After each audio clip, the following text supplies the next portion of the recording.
So, two things before we dive into today's episode. I wanted to clean up one thing from our last episode. The UK sex scandal that brought down the government was the Profumo affair, and it took place in the 1960s, not the 1970s or 80s. And then, full disclosure, I am the former director of the NIH Executive Secretariat. I resigned that position in February of this year for reasons that are related to the topic of today's episode.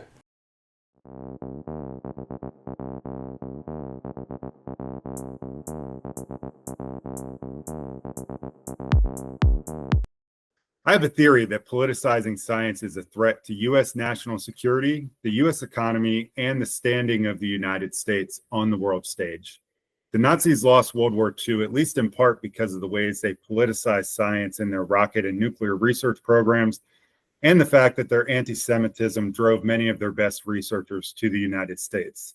World War II also saw innumerable cases of human experiments inflicted on unwilling patients under the guise of medical research, with a political agenda leading the research motivations. Doctors should be exploring the unknown, creating new innovations, and solving new problems, not relitigating pseudoscientific bullshit that was laid to rest 150 years ago.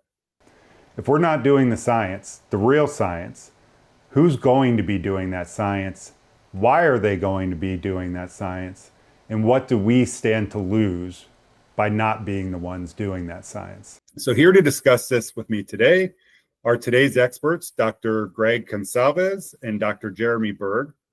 Dr. Gonsalves, actually both of these experts have a list of titles and accolades that are longer than my arm, but most vital to today's discussion, I want to mention that Dr. Gonsalves began his career in ACT UP before going on to co-found the Treatment Action Group. And it was his research that caused Congress to reorganize the National Institutes of Health's AIDS program. Also with us today is Dr. Jeremy Berg, the former director of the National Institute of General Medical Science, who played a key role in the Bethesda Declaration. And I met him through our work together, trying to support our present and former colleagues in the medical research community. So gentlemen, thank you both so much for being here. And just to kick things off, I hear that miasma theory is now making a comeback of sorts. So can you guys help explain what the hell that is? And do either of you believe that this is an area that warrants further scientific research? Well, if we were in the 19th century, maybe. But like to explain it very simply, before we had an idea that germs cause disease, people thought that illness could be caused by miasma. The word malaria, the disease malaria, is bad air, right? In Italian. So the miasma theory is like it's vapors from rotting organic material, etc., that make you sick. Once Pasteur and Koch and all these other scientists understood and helped us to understand how germs cause disease, miasma theory has been left sort of in the dustbin of history because it's just a disproven piece of supposition that didn't stand the test of time. You know, we all take antibiotics if we get a bacterial infection. We don't sort of we generally don't run our lives based on the idea that the air we breathe around us is making us sick. Beyond sort of air pollution and such like that. No, I mean, absolutely. I mean, I think it is amazing to see things like that coming back as serious discussion points. I mean, the germ theory has been incredibly, proven over and over and over again to get it right. I mean, when people get sick, when people figure out the right way to look, there's a bacterium or a virus that's causing it, or something related to exercise or something else, but it's not stuff in the air. It's either germs or stuff in your body. So about your body. We do see, though, sometimes, I've seen stories about towns, industrial towns especially, where there will be strong chemical smells in the air that people complain about and stuff like that. Is there maybe some overlap with these things? People report that they get headaches or whatever. Is there, how to say this without sort of giving a pseudoscientific theory undue credit, but is there a possibility that there is something to the idea of things in the air other than germs and viruses potentially being able to make people sick? If you're in these environments where you're exposed to these strong smells and stuff like that because you happen to live near a plant of some sort, how does that interact and overlap with this idea? Absolutely. I mean, that's not pseudoscientific at all. That's toxicology. So, I mean, there are substances in the air which can interact with our bodies and cause problems. I mean, drinking poison, breathing poison is bad for you. And when somebody drives a train off the tracks in Ohio and all kinds of chemicals go into the air, that can affect the people around there who are stuck breathing this stuff. So absolutely. And, not all, when we said that bacteria and viruses cause infectious diseases, chemicals also can cause disease as well. And, I mean, that's what the EPA was founded in part to deal with, is bad stuff in the air and the water that makes people sick. I mean, companies often will dump stuff into their environment because it costs money to clean it up, and they don't have to pay the cost of cleaning up unless there are regulations that sort of require them to do that. And that's what the EPA was founded around. So a lot of people, particularly poor people and people who are stuck living in the bad parts of town, are the ones who pay, or happen to be next to the train tracks, are the ones who get nailed with the sickness and the problems and the economic costs and everything else. It's another problem. Yeah, I mean, every summer we get wildfires and smoke coming down from Canada, which everybody, at least in my neck of the woods in the Northeast, can smell and can see it in the air. And people with respiratory diseases have exacerbation of their conditions due to it.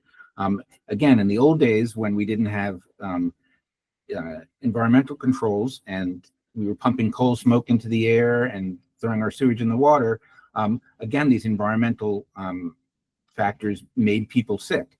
The thing about the miasma theory that makes it different is that they're saying there's something in the air that gives you a disease like polio, like cholera, like any of the infectious diseases we're talking about. That's the fallacy here.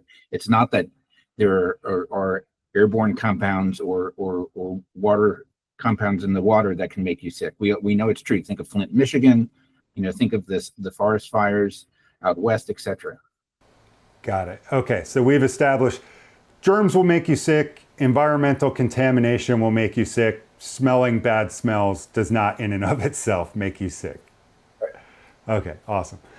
So before we move on too much, Jeremy, or would you guys prefer if I go with Dr. Berg and Dr. Gonsalves, or is it okay to use first names? Okay, let's start with Jeremy. Before we get too much further in, just tell us a little bit about yourself, your background, what you've done. So I'm actually a chemist by training, and then got interested in biochemistry and other sort of biologically related things.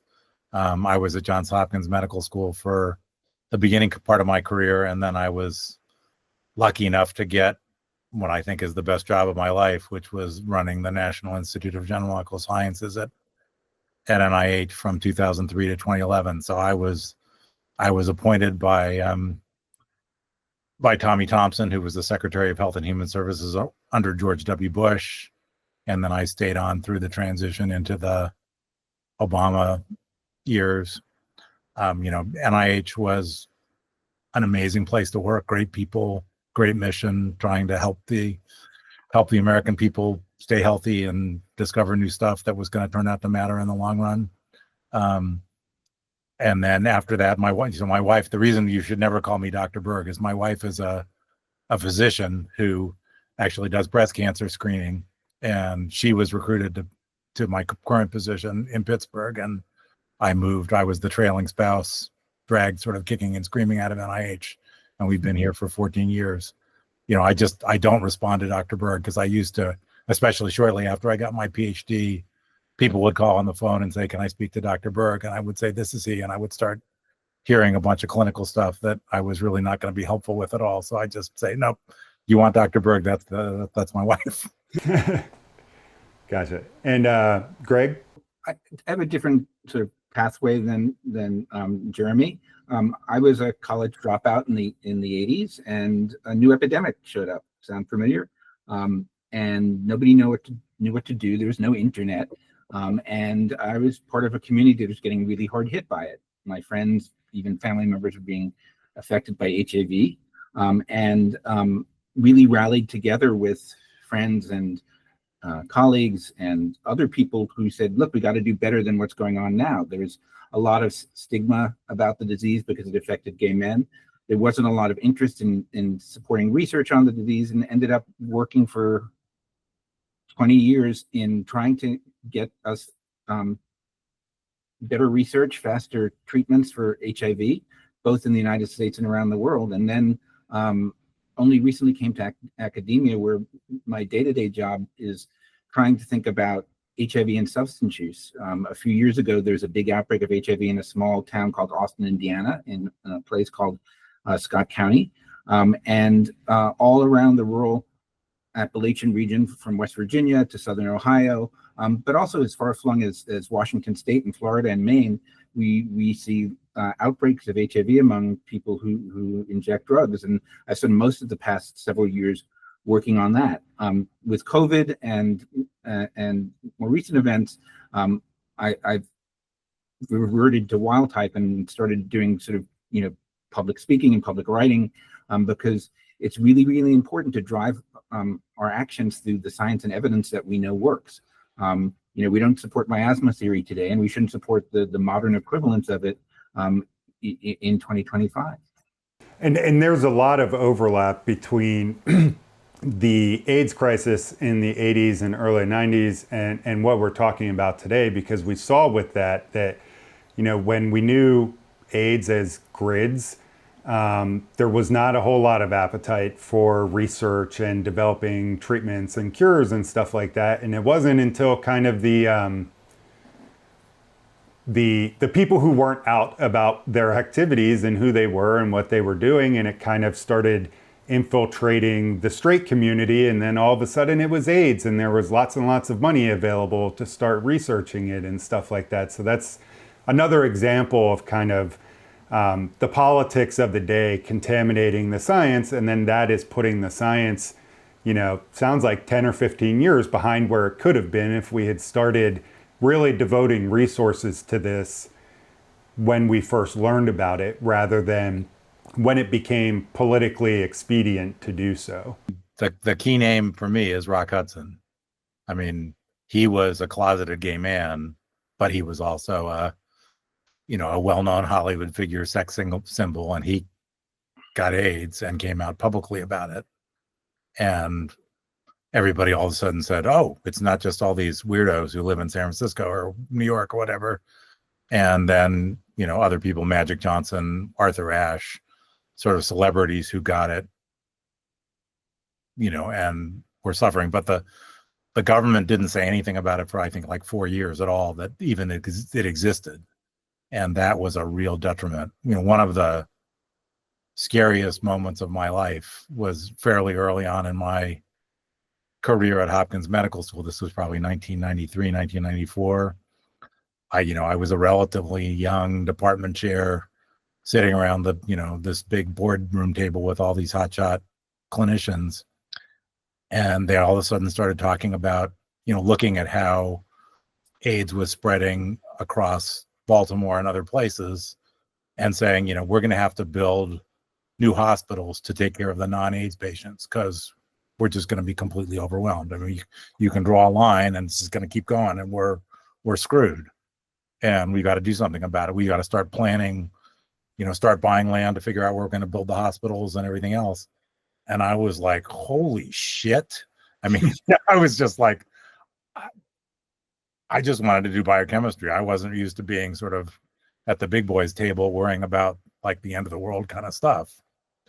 And then a couple of years later, courtesy of government funded research and other research, there were combinations of drugs that were discovered and then tested, and it just changed. All of a sudden, it wasn't a death sentence anymore, and it was a manageable chronic disease as long as you could afford the drugs.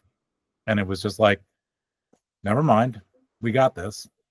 And that was amazing, and for people like Gregg who were more directly affected, I just imagine it was incredible, because all of a sudden you weren't just watching your friends die all the time, and you could think about life and the rest of it instead of just who you were going to lose this month. So it can make a huge difference. Yeah, I mean, 1993, I remember sitting around with friends saying we're all going to die, right? And then, as Jeremy said, a few years later, we had these drugs that were changed the face of an entire epidemic. What's interesting, and Jeremy probably knows more about this than I do, is that the drugs that we developed for HIV were not the result of just the research that happened in the 80s and 90s. Drugs like AZT were an old cancer drug. The protease inhibitors, which were a key component of antiretroviral therapy or anti-AIDS therapy, were being looked at as a general sort of enzymatic target for lots of different things. And so we invested in basic research in the 70s and 80s, which gave us these advances. They weren't like plucked out of nowhere. We made a big investment in molecular biology in the 70s and 80s, which really bore fruit for me and my friends and colleagues. 15 years into a new epidemic. It's amazing to think how you go from zero to effective treatment in 15 years, but that's the kind of power of the investments that were made, not knowing what they would do. AZT, the first AIDS drug, was put back on the shelf for a cancer drug because nobody thought it'd be useful for cancer, but it turned out to be an important first step in the search for treatments for HIV. Yeah, I mean, the protease inhibitors the targets were originally identified in academia by people who were just studying how life worked, by basic biology. But it turned out there were a bunch of interesting drug targets in the private sector and drug companies that were proteases. So drug companies were really good at making protease inhibitors, it turned out. So when HIV was discovered and identified, and it turned out that it depended on this protease, if you could kill the protease, you could kill the virus. The drug company said, all of them said, we got this. We know how to make these compounds. It's just a question of, it's still hard, but we have a bunch of things that we can try, tomorrow to see if we can find that what works well enough. So yeah, absolutely. And it sounds like that really underscores the importance of doing basic scientific research, because from what you're saying, it doesn't sound like most AIDS medications came out of AIDS research. A lot of them came out of basic scientific research and then applying that to the AIDS crisis. And I'm sure, both of you with your backgrounds, you're probably aware of similar instances where, we're over here doing this basic scientific research on this one thing, and then it turns out that there's, way over here, this other seemingly unrelated thing that this also affects, that we can also use this to help, that seemingly unrelated research as well.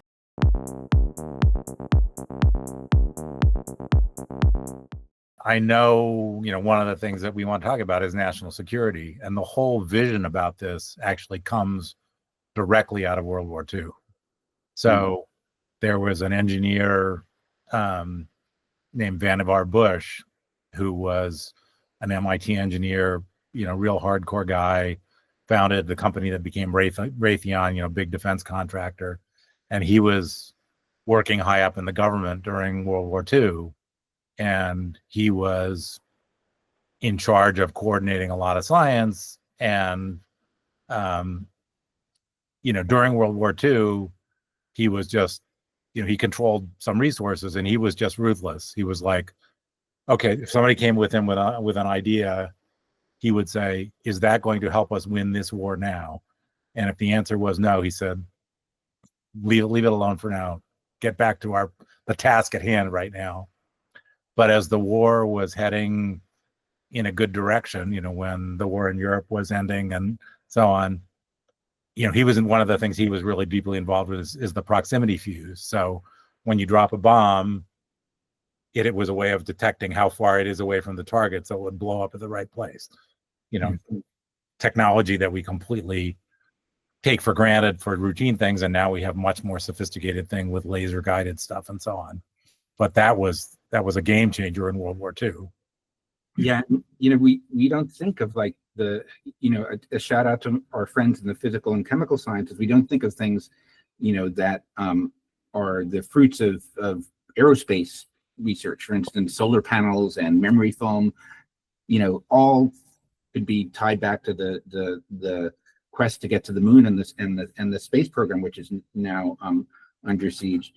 You may say, "Oh, I don't have solar panels. I sleep on a feather pillow," but GPS, we all use it every single day in our phones, in our cars, etc. Again, basic research meant for military applications, but key for our daily lives. And it goes vice versa, right? If we don't support this kind of engineering and physical and chemical sciences, we're both going to do it to the detriment of our national security, but also, future things that are going to help make our lives better and easier and happier in the long term. So Bush had an inspiration, and he was also kind of a sneaky bastard, and he was really good at playing games in bureaucracies. So he realized that when he was working on developing the proximity fuse and radar and the Manhattan Project and nuclear weapons, that they had benefited tremendously from exactly what we've been talking about, stuff that was invented in a completely different, or discovered in a completely different context, where they would have a problem and they say, we need something that will do this. And it turns out somebody had done that in a completely different context, so that you could just pull stuff off the shelf, and especially when you're under time pressure, when you think the Nazis are building a nuclear weapon, you can't spend a year trying to figure anything out. You just got to keep things moving. So he asked then President Roosevelt to ask him to write a report about how the government should support science after the war. And he was supposed to put together a group to write this report. And as far as I can tell, the group consisted of him and people he talked to. I don't think he ever set up a committee or anything. And he wrote this amazing report called Science, the Endless Frontier, which was published in 1945, and it was given to then President Truman. And the report basically said, during the war, the government was supporting very targeted research. We need people to work on, XYZ because we need it for radar, or we need it for proximity fuses, or whatever. He said, after the war, we shouldn't do that. What we should do is the government should fund curiosity-driven fundamental research in medicine, in physical sciences, chemistry, physics, engineering at universities. And the government shouldn't care trying to target it to particular areas, because that's really hard to do. And it turns out it's really inefficient. You don't know, if you fund 100 projects, you don't know which one of them is going to be important, but you can be really confident that a couple of them are going to be really important. And so that set up, it actually took 5 years after his report for the National Science Foundation to be established.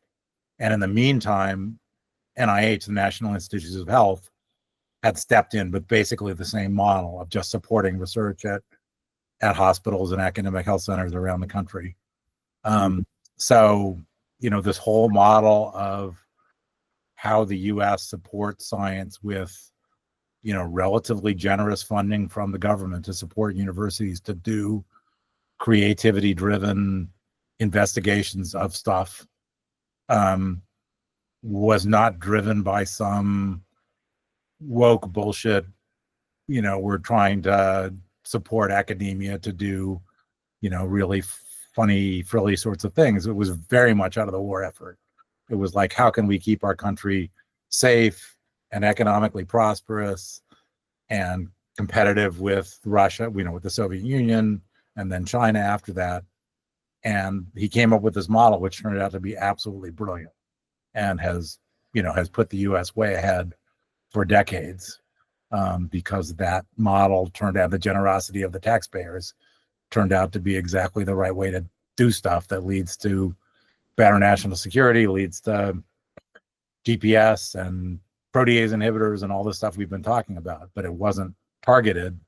It was curiosity driven, and then just going into the back warehouse and pulling stuff off the shelf and saying, we need one of these and one of these and one of these, and gluing them together in a new way to make stuff that changes, solves real important problems.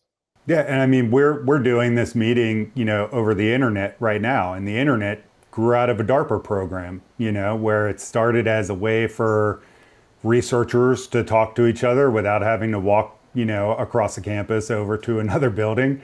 And now it's kind of the backbone of the global economy, and all of that came out of US scientific research.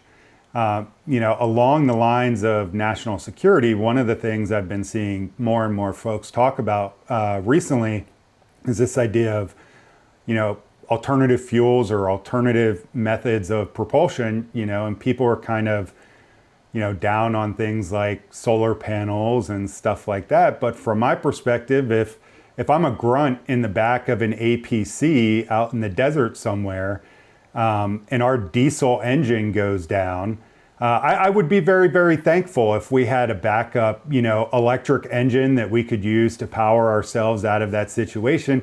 I don't give a shit if we're being powered by vegetable oil or wind or solar or whatever, as long as I get home safely, So from my perspective, those kind of alternative renewable fuels research, that's a force multiplier. I want our soldiers that are in harm's way to have as many ways as possible of being able to fuel up their vehicles so that they can get the mission done and get back home safely. And then, specifically to the medical field, medical advances are extremely, extremely important when we're talking about, field medics and field surgeons and stuff like that. Coming up with new ways for those people to treat wounded warriors more efficiently out in the field makes a huge difference in what the survival rates are. If you get hit by an IED and you lose, the bottom half of both of your legs, that first hour and a half after that happens in the medical treatment that you receive, it's crucial to whether or not you survive, and then what your outcomes are beyond that, once you make it past the point of, all right, you're definitely going to make it. But how badly it goes for you from that point forward is really tied to the quality of that medical care that you're getting. And if we're not putting research into that field, that's bad for our soldiers, the ones that are in harm's way now, but the ones that will be in harm's way in the future. Think of it this way, that's one example, but 40, 50 years ago, if somebody had a heart attack at work or at home, there's very little you could do for them. Modern cardiac care, drugs like TPA and others that can be used in the treatment for stroke have plummeted cardiac fatalities in the U.S. Childhood cancers, again, like if you had childhood leukemia 40, 50 years ago, there wasn't much we could do for you. We've really dragged the numbers of pediatric cancer cases down considerably. So, we've been working miracles through the U.S. research infrastructure, and it's literally the goose that laid the golden egg, not just for economic prosperity, but as you said, for making people's lives easier and better, whether they're, working soldiers or working moms or working dads. We really have created a sort of engine of ingenuity that keeps making our lives better. Yes, there's lots of things in our lives we'd like to change, but the fruits of science and biomedical research are really, really an amazing thing. And it's great to say we did that as a country. We did that, and we need to keep on going because there's so much more to do in terms of treating disease and injury, about making our lives better in terms of the environment, etc. So we have to figure out how to keep the pedal to the metal, as they say. Well, and going back to World War II, I mean, one of the things that completely changed World War II for the better for the Allies was a little molecule called penicillin. Penicillin had been discovered accidentally, when, a guy in Britain, some mold flew in his window and landed on a dish full of bacteria and killed the bacteria, and he figured out what was going on. But it turned out to be a kind of hard molecule to make in quantity. And the US and the UK had a huge effort to make penicillin at scale so that when people got wounded, they could get antibiotics so they didn't get wounded and then get an infection and then get sick and be hard to take care of and die and other things. And it's, it was a complete game changer. And even in my lifetime, it's really easy to take that stuff for granted. But, 39, God, I can't believe that, 39 years ago, our first child was born and my wife got a kidney infection and she was pretty sick, right after the childbirth. And she was put on antibiotics, related to penicillin. And, 12 hours later, she was fine. Mm-hmm. Had that been in 1940, she would have died. And I would have had one kid and I would have been a single parent. That sort of stuff that becomes completely the fabric of things that we completely take for granted. I mean, penicillin was not developed because we were trying to find a cure for venereal diseases or whatever else. It was an accidental discovery, some good basic science, and then US ingenuity saying, we got to figure out how to do this at scale, either by synthesizing it chemically, which was done, or just by figuring out how to industrialize growing big cultures of the bugs that make it. And, to absolutely change things. And, that I'm sure generals were more happy about penicillin, at least as happy about penicillin as they were about some new weapon, because it meant that they didn't have to have everybody taking care of all the wounded soldiers who now had infections on top of their wounds. Well, and then that frees up resources that you can then put in other places. If you don't need to have as many, doctors and nurses and stuff like that, that's more guns and grenades you can buy. That's more, soldiers that you can have in other fields and things like that as well. I mean, there's even an element of this I didn't think about it until Jeremy was talking there, but this sort of scientific research also has the potential to keep us out of future conflicts, regardless of whether or not you think they should have. We saw a recent case where the US dropped bunker busters on Iranian nuclear facilities. Those were developed during the Clinton years and during the George W. Bush years. And theoretically, being able to get at those hard targets makes it less likely that we have to send more US soldiers into harm's way in these situations if there's something that comes up that really threatens our national security, or it's just really the right thing for the US to get involved. If we can solve that problem because we can get at the people or the facility that's underneath some mountain somewhere, that's potentially hundreds of thousands of soldiers who don't have to go out and march across the battlefield and take their chances, in the war zone. The thing to think about too is that, and this is another Cold War sort of word, soft power, right? Science has hard power, whether it's munitions or penicillin, but the soft power of American science has been remarkable. So many innovations have come out of American laboratories, whether at universities or private labs or companies, that we are the go-to place for many technologies and many sort of innovations in biomedicine and engineering, chemistry, physical sciences, and it's made us an important hub in the global economy. And people come here to study. People come here to learn things. People work with American companies. We've created a whole network of soft power around the world with biomedicine and other kinds of research that is made. People come to our country to study because it's the best place to learn about a whole number of different things. And it's been an amazing boon to the United States in terms of our reputation, but also our ability to say, like, this is what you want to emulate. This is what you'd like to be like. This is what you'd like to be able to do. Yeah, one other example of what you mentioned, Nate, that's, is a complicated one, but is our nuclear weapons. I mean, the use of, bombing Hiroshima and Nagasaki was, controversial. If you think about it, it's a horrible thing to do. On the other hand, at that point, the alternative was a war in Japan, because the Japanese were not going to surrender, a land war, an invasion. And it was going to be long, and hundreds of thousands of people were going to die because it was going to be a mess. And, I got some insights into this. My dad's best friend, when he was growing up, when he was in college and graduate school, was a guy who was Jewish from Hungary, whose family finally fled Hungary to come to the U.S.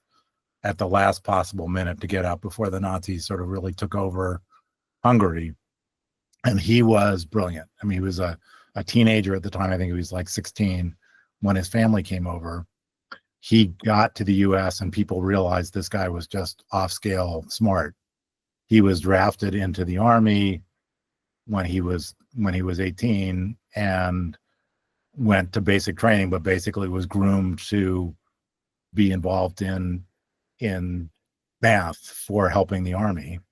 And he ended up going to the Manhattan Project, going to Los Alamos to work on building nuclear weapons when he was a kid, when he was 18, 19 years old, and made huge differences in figuring out how to do these really complicated calculations in an efficient way that they could do with the computation machines at that point, which were basically about 1 million times less powerful than the last hand calculator you used. So, so he went on to have a remarkable career in academia and basically figured out how to solve on computers really complicated equations that were fundamental for weather forecasting. And, a list of, dozens and dozens of applications, turn out to depend on the same class of equations that no one really knew how to solve efficiently. And he figured all that stuff out. He just passed away a few months ago. And, he was a hero. I mean, he's one of these people. His name was Peter Lax. No one knows that name. Their lives have been changed by him so much. Everything that you depend on almost has Peter touched in some way. He was also just one of the nicest human beings I've ever met. And we got him because of the Nazis and because he was Jewish, and they were, sort of forcing people to leave. And the U.S. was the best place to go to have a decent life. So we basically got Albert Einstein for the same reason. He left before Hitler was officially inaugurated, but he saw the writing on the wall and where things were headed and said, nope, I'm not about to stick around and see what happens next here. So I'm gonna jump ship. Peter was the other extreme, and he got on his family. His father was a fairly prominent doctor, and because of his connections in the U.S., he managed to get a spot for their family on a ship that left Lisbon on December 6th, 1941. And Pearl Harbor happened while they were at sea. And, had they not been on that ship, they never would have made it out of Europe. So, some historians call what happened during the 30s and 40s Hitler's gift. And it wasn't just Einstein and Lax. There's a whole set of people who fled sort of the tyranny in Europe in the 30s and 40s, who are responsible for many of the innovations we're talking about. The U.S. space program wouldn't exist without it. There's many aspects of American scientific life that were Hitler's gift. People fled because they did not want to live or could not live under that kind of regime. And so it's really important that they found a place here where they could do research, where they could raise a family, make a career, and give back. Well, and you talk about force multipliers. I mean, that's the beauty of academia. I mean, not only did they do research themselves, but they trained people. They trained Americans to learn how to do research at a very sophisticated level and to learn, the cutting edge of physics that was being developed, a lot of it in Germany. And it was just brought over, from the guys who were inventing it in Germany, came over here and invented it here and, trained people like Oppenheimer. And, on the list is probably unknowably large, of people who were affected by the same academic model of research-oriented scientists also train students who go on and do their own research and go off in new directions and so on. So it's a huge force. Getting these people is not just, oh, we got one new guy. We get this huge force multiplier because they train all their students, and their students go on and do great stuff. Some of them. Well, and we run a risk essentially of giving that gift back. If we are making the scientific environment unhospitable, if we're cutting funds so that programs are not tenable anymore, things of that nature. I know I've seen articles recently about European countries offering incentives for American scientists to move to Europe. I've seen China especially, because they've kind of gotten sick of losing a lot of their best students and researchers to US academia, where they're now offering strong incentive programs for their, essentially foreign exchange students to return to China when their studies are done. These are people that for a couple of decades now, we've been enjoying the fact that we've been able to hold on to them once they've come here and finished their studies here. And I think we run a major risk if those people start returning home, and then our own people, who grew up here and studied here and got their education here, if they're then being incentivized to go to places like Europe, that doesn't leave a whole lot of fruit on the tree for the people that are still here and for the future of US scientific research. I don't think it's just a threat. I think it's already happening. European nations, the EU more generally, Canada, and as you said, China are already recruiting people. People are already going abroad, right? And I'm here at a university. We have less students applying for PhD programs. And I'm hearing people who are like, oh, I'm going to stay in Europe to do my PhD. It's a little bit safer here. People are looking for when they graduate, opportunities in Europe or in industry. And so even over the past 6 months, we're seeing a reverse brain drain. As you said, we've pulled the best talent to the United States. We've given people homes to do their research, and now it's turning in reverse. And this is the first 6 months. Imagine what it's going to be like, a year, 18 months, 2 years from now, in terms of the sort of flow of talent and resources and brilliance out of the United States. It's sort of scary. Yeah, I mean, the situation with China, I think Europe and other countries are being opportunistic because they're watching the US just sort of walk off the field and saying, go ahead, we don't want to do this, why don't you take it? But China has been investing in this for 15 years.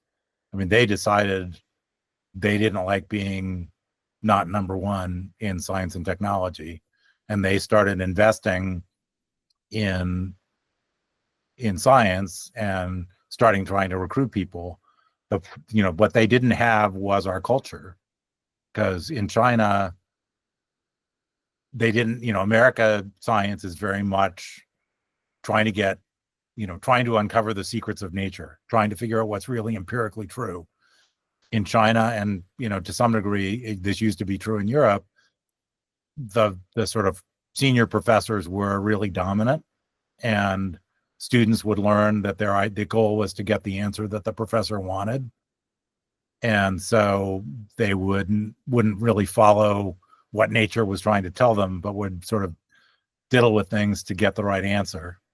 And that really held them back. But they realized it. So they started recruiting people back from China who had been trained in the US or trained in Europe and had learned the American style, ruthless, get the right answer. It may be an unpleasant conversation with your boss when you say, that idea that you had, well, it's totally bullshit.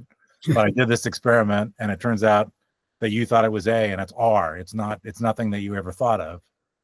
And then that changes the direction of science. So I had the honor and of having a student who came to the US shortly right about the time of the Tiananmen Square situation, although it wasn't driven by that, but right around 1990, who left China to come to the US to study because he wanted to do science. and he thought the US was the right place to be, and he planned to stay here. And he came, he didn't speak much English. He'd somehow, he heard the name Johns Hopkins and thought that was a big deal. He actually originally, somebody at Hopkins didn't answer his application on time. So he started off at the University of Iowa and then got his acceptance like a month into his school. And he said, would you still accept me if I came? And we said, yeah, sure. So he came, and I was lucky enough that I recruited him into my lab. You can't, it's hard for me to describe how smart and productive he was. The way the Chinese educational system works, they have sort of qualifying exams that all the high school students take who are interested in university. And depending on your score, it determines which universities you can go to. So my student, when he took that exam, was first in the country in math. Wow. Out of 13 million people who took the exam. So you talk about the 99th percentile or whatever. I mean, it's those guys are way, way, way less smart than he is. He's just at the top of the top of the top. And he was incredible in my lab.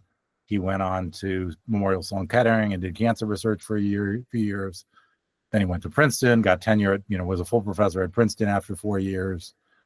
And then China recruited him back to his alma mater, which is a university called Tsinghua in Beijing, to rebuild their medical school, their biological sciences and medical school stuff. And he went back there, and it was a great opportunity. He had a lot of resources to build stuff. And he did really well there. And then he started the first sort of privately funded university in China outside Shanghai, which he started like 5 years ago. Mm-hmm. So, losing people of that caliber because they're willing to make investments that we aren't. And now we're just helping him recruit all the great people who've come to the US and trained in the US, and now they can go back to Westlake, this new university in China, and work there with more resources and more freedom to do what they want than they can get in the US.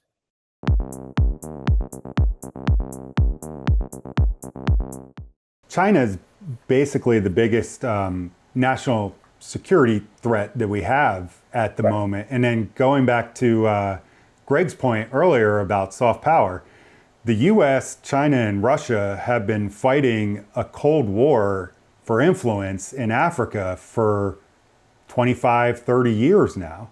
And traditionally, at least up until this point, a big part of the way China and Russia have fought that battle with us is buying companies, buying and building infrastructure, water treatment plants, electric generation, and stuff like that. And the big way that the US has competed in that space in Africa has been medical, helping with research, providing medications, providing, doctors and nurses and treatments and things of that nature. And it doesn't look like we're going to have a large percentage of what US aid was doing anymore. And in a way, as far as influence goes, that means we're ceding the continent of Africa to Russia and China after we put tens of billions or hundreds of billions of dollars into it over the course of the last few decades. And now if we just abandon those efforts that we've had going on, it feels like it's waving the white flag and saying, all right, you guys get the influence and the cooperation with all of the African countries, because if we're not going to be putting the resources in anymore, what's their incentive to continue to work with us? I lived in South Africa for a couple of years, and NIH is the biggest funder, the biggest recipient of NIH funds outside of the US is in South Africa. It's a powerhouse, right? Not just in HIV research, but in TB research.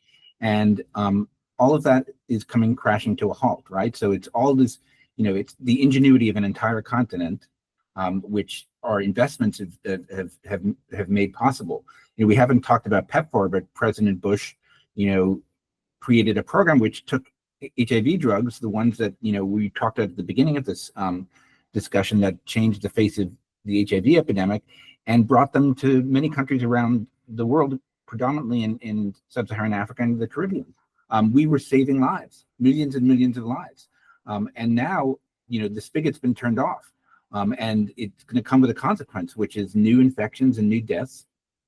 We're talking about babies. We're talking about babies getting infected and dying of HIV, which is something we were well on the way to making part of history, right? And so it's not just about science, but it's the way we've changed our views on how we share the fruits of science in the U.S. And so the destruction of PEPFAR is going to really have these waves of illness and death that go harken back to the early days of the AIDS epidemic in these countries, because we were the main supporter of a lot of this work. And it's not just in HIV, it's in malaria, it's in other diseases as well. And so we do not want to encourage the generation of new infectious disease epidemics around the world. And by retreating from the biomedical investments we've made in sub-Saharan Africa and other places around the world, we're just making it more simple for any new pathogen to make its way back around the world like we did in 2020. So there are all these repercussions that are going to happen now as we abandon science and abandon the sort of fruits of science that we've invested in so heavily. Well, and we all like to think that human life and the value of human life is a primary driver. But even beyond that, I mean, Africa is very rich in natural resources, rare earth minerals and things of that nature. How do you get access to that stuff for your country or for the companies in your country? It's soft power, it's those relationships, it's diplomacy. And if you cut off, your major diplomatic avenues, who do we think that those rare earth minerals that are needed for all of these AI computer chips are going to go to? It's not going to be the US if a lot of people on that continent suddenly blame us for the resurgence of tens of thousands of deaths per year because of these diseases that people weren't really dying from, until we decided to step away. I think also, I agree with you completely about that, but also just on the emerging diseases front, as temperatures go up, there are mosquito-borne things. I mean, malaria used to be endemic in the US, and then it wasn't. And now people are really worried about it. There's a lot of stuff, a lot of bugs floating around in South and Central America, where the environments that they thrive in are warmer, and that's where they're near the equator. But Texas and Florida and places like that are getting pretty hospitable for those sorts, the environments that cause those things to grow. So trying to understand and ideally be prepared for nipping those things in the bud instead of getting into a situation where we're playing catch up, where all of a sudden people have to worry about stuff that they didn't used to have to worry about is a legitimate concern. I mean, even more worrisome is dengue and yellow fever, which are moving up towards the Gulf Coast. Malaria maybe less so, but still, unless we understand the interactions between, temperature and humidity and, the life cycle of mosquitoes that are vectors for these diseases, we're flying blind into old pandemics coming back for like a second try at the U.S. mainland. Yeah, and I mean, the mosquito-borne nature of different bacteria and viruses spread by different means. Sometimes it's airborne, and when you get sneezed on, you get it. But if you've got Lyme disease or something, that's from ticks, or malaria, it's from mosquitoes. So, in order to develop effective strategies, sometimes you don't care as much about the pathogen itself. You need to figure out how to do better mosquito control or better tick control. And so that depends on basic science of, people who studied ticks because they were curious about ticks. Mm. We're doing stuff that no one thought was really important, but it may save a lot of misery for, for humans, for pets, for all kinds of things, that we can combat all these tick-borne illnesses, which are now a lot more common than they used to be. So one thing that we've seen getting a lot more attention, over the last couple of years, but the last year especially, is this idea of U.S. economic security, right? So how big of an impact is it to the U.S. economy if we're not the ones making these scientific advancements? And specifically, we've made the advancements up to a certain point, but if we start getting surpassed there, where maybe even some of our new advances that are coming out are already behind other advances that are coming out of other places, how big of an impact does that have on the U.S. economy and potentially U.S. economic security? 97 or more % of drugs approved by the FDA came out of NIH research, right? Came out of NIH supported research, right? So if you turn off the NIH spigot, you're turning off the spigot of new treatments and new drugs. Pharmaceuticals, I'm not a fan of big high drug prices, but new medical treatments power large chunks of the American economy. But it's not only that; it's diagnostics, right? It goes back to the things we were talking about, like solar panels and memory foam and GPS. All these technologies where we were the leader, whether it was NSF or NIH or NASA, whoever's doing the discoveries, we were powered by this post-World War II science boom. And now we're about to enter a science bust. And there's no question in my mind that we're going to see short-term economic fallout, because communities around the U.S. depend on the indirect effects of our investments in science. There's jobs created by biotech companies in your community. There are people that are working at my university who depend on it. But in the long term, if we're going to be the leader in biomedicine and engineering and chemistry, we need to have the research to propel that success into our future. And right now, we're walking away from it. We're leaving stuff on the field and we're walking away. And as we were talking about, whether it's Canada or the EU or China, others are going to take up the slack because nobody wants to be last in line. Well, and you mentioned a word there, Greg, the biotech industry. So when I started off in science, there was no such thing.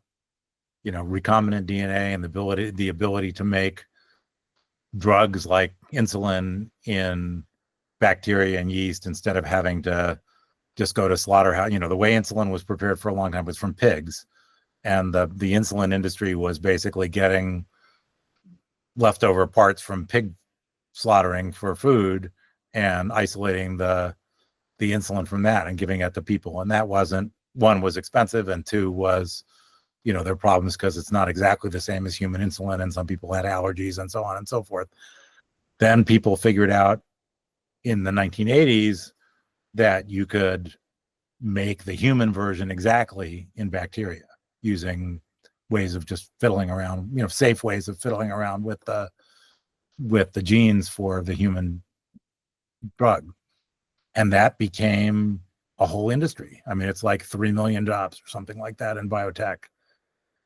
That was us. I mean, there was a little bit of stuff certainly from Europe that played sort of the foundational roles for that, but it was discoveries in the US and then the US entrepreneurial system where some smart investors realized that this could be a new industry, and they started investing in starting companies to do this. I mean, Genentech was one of the companies that was started because of that.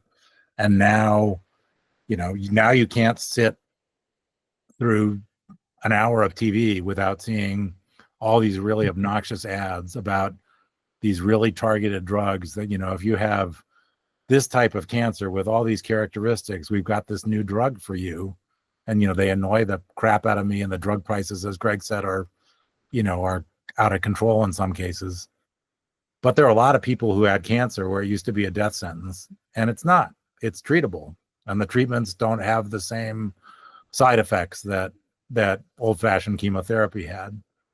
And So, the thing that worries me the most in some senses about walking away is not this year or next year, although that scares the hell out of me too, but is 5 or 10 years from now when there's some new industry that I don't even know what the fuck it's going to be that's going to come out. We don't know yet. Yeah, I mean, one of my diseases are coming down the pike, and we don't know what industries are going to arise that we might not get to be a part of. Yeah. Well, the other thing is, I don't know. So I don't want to live in a world without science, right? And, maybe I'm overstating it, but I don't think I am. I think we're seeing the sort of disintegration of many of our scientific institutions happening in short course real time. The other piece of this is that we know what happens when you turn your back on science, right? I studied Russian when I was a young guy before I dropped out of college, and the Soviet Union made some really bad bets, and created a famine in Ukraine because they bought into sort of fake theories from sort of bogus scientists, and so we're going to be swirling in misinformation and bad science while advances are happening off our shores, and it's not going to be a pretty sight. Yeah, I mean, two things. One of my favorite quotes of all time was, I think he was British, but a physicist was asked what he was going to be working on in 5 years. And he said, if I knew that, I'd be working on it now. It's like, yeah. And, Greg just mentioned the Soviet Union. I mean, that was sort of the 1930s and 40s and 50s version of miasma theory.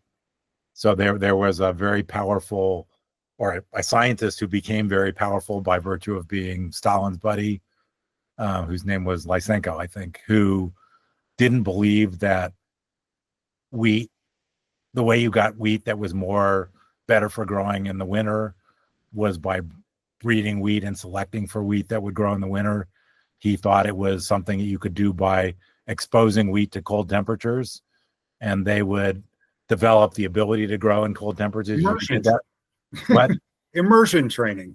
Yeah, exactly. I mean, that was the theory. The reason that giraffes had long necks was because they kept stretching their necks, and then their offspring would inherit the longer neck, rather than the giraffes who had long necks would survive better and would breed more, so the next generation would have longer necks and so on. Anyway, Lysenko basically got the whole Russian, Soviet economy to follow this nonsensical thing because it was anti-Western. It wasn't this corrupt bourgeois, inheritance thing. It was the right way to think about how traits were created. And he just starved millions of people to death because their wheat crops all failed. So, I mean, that's the sort of thing that, when you start talking about, let's just ignore germ theory and let measles run wild and all this other stuff, it's been done. I mean, all of this has been done in the past. You can look it up in the history books, and there are a lot of really, a lot of unnecessary death and suffering and economic deprivation and so on that was just followed by people who should have known better. It wasn't like they were in the dark ages and didn't know anything. They just decided to ignore what was known because of some ideological, we don't want to do that because it's woke, or we didn't want to do that because it's bourgeois, or whatever the historical context. Party over evidence. Right. Yeah. I mean, the beauty of science is nature doesn't care whether you believe in science or not. Yeah. Nature's going to get its way because it always does. So we've talked a bit about, some of the darkest parts of ideology entering science, World War II, the human experimentation, how anti-Semitism affected science and drove scientists out and stuff like that. But I want to ask you, is there a potential flip side of that where we enter a dark space by keeping science too apolitical? And what made me think of this is Operation Paperclip, right? So post World War II, we're in Germany and we make a point of going around and scooping up all of these Nazi scientists, at least some of whom had done some really shitty, horrible things during the war and been involved in some really fucked up stuff. And we bring them to the US, and they don't go to jail, they don't go to prison, they get really nice jobs helping us in our scientific research. They are working on and developing and inventing and discovering things that make them very comfortable living. So in situations like that, is there a point where we should have some politics in science? Because at that point, for political reasons, we are basically, I guess you could say that is still politics, but we're not punishing these people in the name of science because of the advancements that they can still help us make. And maybe we should have a little bit more politics in the science then in situations like that. So one is like, I don't think we should let war criminals, run scot-free around the U.S. But science is political. Every year, the NIH has to go up to Capitol Hill to ask for funding. The president has to issue a budget. One thing that we should work against is it being partisan, right? One of the interesting thing about working in science policy for me during the 90s was that Orrin Hatch, I was working with Senator Kennedy and Orrin Hatch, two people you couldn't think of more different working together. George Bush and PEPFAR. So science and biomedicine and support for the NIH and American research has always been bipartisan. It's been political, right? But it was never partisan in the way it has become over the past few months. And so it's always going to be political because we're part of a political world, and funding for science is political, but it's always been bipartisan, and now it's become partisan, which I think is the big shame. No, I think too. I mean, that's one. So as I said, I started in NIH under the George W. Bush administration, and then I spent some years in the Obama administration. It didn't, they had their own agendas to a little degree, mostly around management stuff. And we were respectful of the president's wishes and followed what, the guidance. But the science itself was not political at all. I mean, as I said, nature doesn't give a crap whether you're a Democrat or a Republican. It's going to do what it's going to do. I think one of the things you're touching on with regard to China, most of the scientists in China are members of the Chinese Communist Party, because you can't survive in China if you're not a member of the Chinese Communist Party. If they come to the US and they want to come here and work in the US, I think we should be careful to make sure they're not active spies who are, sending stuff back. But just saying you were once a member of the communist, the Chinese Communist Party, therefore we're going to kick you out, is just cutting off our nose to spite our faces. I mean, it just doesn't make any sense. So, you need to look at the context where people, particularly signed up for what they signed up for. Actions are a more complicated thing, but, you just can't, you have to think about what's in the national interest and what risks there are and how to mitigate those risks. If you take the approach of we're going to not do anything risky, it's sort of the whole body condom approach to sex, perfectly safe, not really very useful for anything. And, it's the same thing. If you just say this risky, we're not going to do it. We're not going to think about how to do it, under what context we should do it, how to manage the risk. I mean, the gain of function stuff is a good example of that.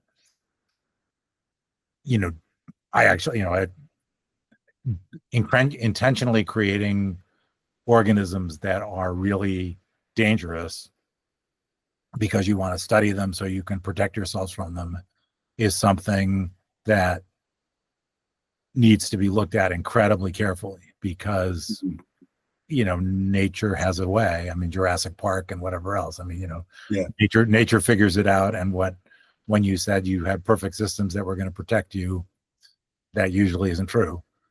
On the other hand, some of the things that have gotten canceled or at least put on hold in this latest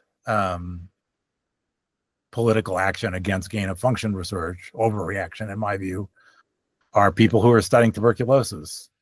And they generate, as part of the way they study it, generate tuberculosis bug as a bacterium that are resistant to certain antibiotics. On the surface, that sounds like a dangerous thing to do, but the antibiotics they use aren't used clinically, are never going to be used clinically. They just don't have any, you're not making anybody any less safe by doing it. All you're doing is making it possible to do experiments that might help you manage TB better than we can now. So, yeah. So I know we're just about out of time. So there's one other thing that I wanted to make sure that I covered, and then give the two of you a chance to comment as well, if you're so inclined. But I want to acknowledge and thank the brave people at NIH and EPA and NASA and anybody else that I may be forgetting who have stood up for the integrity of their science.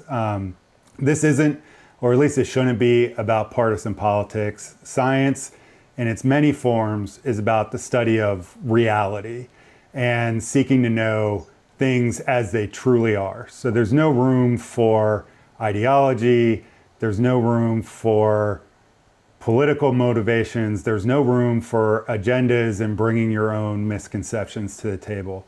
That's how we end up getting eugenic policies that kill millions of people, how we spend tens of billions of dollars on pseudoscientific bullshit.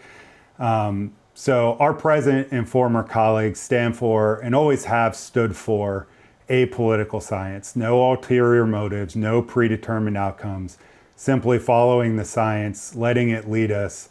And I think we all should thank them for what they've done, what they continue to do, and what hopefully they will have the opportunity to do in the future. Absolutely. They're standing up for the missions of their agencies as defined by the people through congressional acts. They're not standing up for anything partisan at all. They just we want to just get back to the NIH mission of trying to improve the health of all Americans. They don't, the 7.5 years I was at NIH, the number of conversations that I had related to partisan politics on the NIH campus was maybe zero, maybe one or two, but just no one. This is not how people think. They have noble missions. They feel responsibility for using taxpayer money to do stuff, spending it wisely. That's it. So absolutely. And I think the courage it took, given the tendency toward retribution and, local terrorism, just making people be traumatized at work and so on, for these people to stand up really takes a lot of guts. And I know from, certainly at NIH, hundreds of people stood up to sign the Bethesda Declaration. Thousands and thousands of people at NIH feel the same way. And they just either didn't because they didn't know about it, or they didn't because they were the only breadwinner in their family and they realized losing their job and having kids in school and not having a salary was not a good place to be, or, whatever their circumstances were. So it's not a minority of people who feel the way they feel. It's a minority of people who had the courage, either because they had the freedom of personal circumstances that made it possible, or as one of them said, which is on this mug that they got, I figured I could always get another job. I figured I couldn't get another soul. I mean, they just couldn't live with themselves doing things that they thought were unethical, illegal, contrary to the mission of NIH. I mean, you know this very well yourself, right? So preaching to the choir here, but at some point there's a breaking point. You say, enough, I'll figure it out. So Yeah, in my youth, I protested the NIH, right? I understand its imperfections and have spoken out about it. I've criticized NIH directors, etc. But what program officers and the staff at NIH are doing, the civil service servant class, or people who've been there for years, are working really, really hard to keep science going in the United States with very little accolades, not super great pay. They can make more money in industry and in the private sector, but they're doing it because they believe in it. And, the Bethesda Declaration to me is nothing short of miraculous. I can't think of another time that so many people from a single agency spoke up and said, this will not stand, right? And courage is contagious. Then there's EPA, then there's NASA, then there's NSF. And that's the best of American science, is all the scientists in the labs doing their stuff at NIH, but also in the universities. But the people that make the day-to-day science run are incredibly important. And many of them have lost their jobs over the past 6 months, making it harder for people like me who work in an active laboratory to do our work too. And so we need to support them. We need to support a full restoration of staffing at NIH and bring us back to a place where we can start to be proud again about what we're doing in biomedicine in the United States. Well, thank you both so much. I really appreciate your time today. Hopefully we can find something happier to bring us back together for another future conversation at some point. But again, thank you both so much for giving your time to this, and have a great day.